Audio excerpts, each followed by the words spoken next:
কালকে 3টা থেকে আজকে 3টা পর্যন্ত ওয়াইফাই ছিল না। ওয়াইফাই কানেকশনের মধ্যে কি যেন একটা প্রবলেম ছিল, তো আজকে 3টা বাজে সমাধান হয়েছে। বাট আমি 3টা বাজে ছিলাম, তো আমি মায়ের বাড়িতে বেড়াতে গেছিলাম দুপুরে ভাত খেয়ে। তারপরে এই কাল 3টা থেকে আজকে 7টা পর্যন্ত, এখন 7টা 24 মিনিট আমি এই ভিডিওটা করতেছি। তো এর মধ্যে আমি কোনো ধরনের পোস্ট এবং ভিডিও লাইভ কোনোটাই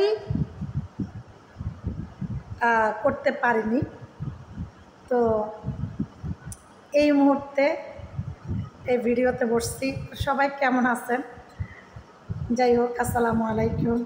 যদিও বা সালামটা শুরু থেকে দেওয়া প্রয়োজন, সরি ভুল হয়ে গেছে। তো এই একটু আগে আসছি, আইসা চা বানাইলাম, আমার মা সহ আসছে, নাস্তা নিয়ে আসছি। তো আসার সময় আমরা একসাথে সবাই মিলে চা খেয়েছি। চা খেয়ে আমি আপনাদের সাথে ভিডিওটা করতেছি। তো সবাই কেমন আছেন? দেখছেন, অনলাইনে এমন একটা জিনিস যে যদি ওয়াইফাই অথবা এমবি না থাকে, আমার খবর কেউ পাবে না এবং কারো খবর আমিও পাবো না। তো আমি যেহেতু ওয়াইফাই কানেকশন দিয়ে ভিডিও এবং লাইভ পোস্ট সব কিছু করি, তো এমবি কখনো ঢুকানো হয় না। কারণ এমবি ঢুকাইলে এটা মেয়াদকালীন পর্যন্ত চলে যায়। যদিও বা ওয়াইফাইও 1 মাসের টাকা দিলেই ওয়াইফাই চলে, তারপরও এমবি থেকে অনেক ভালো। কারণ এমবি আপনি 1 মাসের জন্য বা 20 দিনের জন্য কিনলেন, কিন্তু সেই অনুযায়ী কাজটা হয় না, তার অনেক আগেই এমবিটা শেষ হয়ে যায়। যারা অনলাইনে কাজ করে তাদের জন্য তো মোটেও না। তো এই আর কি, আমি আলহামদুলিল্লাহ আছি মোটামুটি ভালো। সবাই কেমন আছেন অবশ্যই কমেন্ট করে জানাবেন, ঠিক আছে?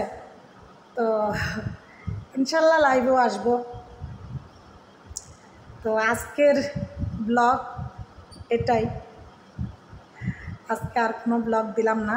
আজকের ব্লগ ভিডিওতে এই সমস্যা অসমস্যা, কেমন আছেন, আমি কেমন আছি, সব কিছু আলাপ আলোচনা হয়ে গেল। তো ভীষণ গরম ভাই বোনেরা, আমার অতিরিক্ত গরম। আমার এই ঘরে ভাই 2 মিনিট 1 মিনিটের জন্য কেউ আইসা একটু বসতে পারে না, এত পরিমাণ গরম। আমাদের ঘর, আমার বাচ্চা কাচ্চা, আমি কোথায় বাজাব, তাই না? যার যার ঘরে সেই কিন্তু যতই কষ্ট হোক তবু ভালো থাকে। তো সবাই ভালো থাকেন, সুস্থ থাকেন। কার এলাকায় কীরকম গরম পড়তেছে অবশ্যই জানাবেন। আল্লাহ হাফেজ, আসসালামু আলাইকুম।